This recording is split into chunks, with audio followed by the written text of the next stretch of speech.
المطرب ماجد الصافي السوري، انت مجهز حاجه وطنيه للدوله؟ والله حاجه ان شاء الله يعني قريبا جدا جدا هعمل اغنيه يعني في البلد ان شاء الله.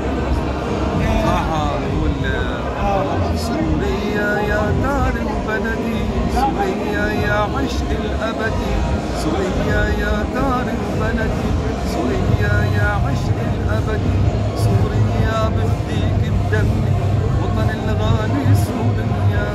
سوريا دي بالتراث ولا لا كلمات والحان؟ هي الحان وكلمات. الحان وكلمات وغناء. غناء طبعا.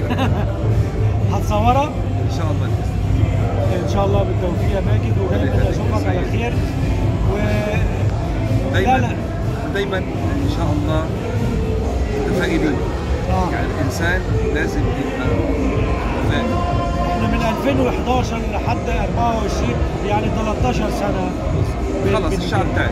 الشعب تعب. ثوره اطول ثوره شفتها في حياتي 13 سنه. حتى النظام السابق تعب. 12 سنه نودي خالد. لازم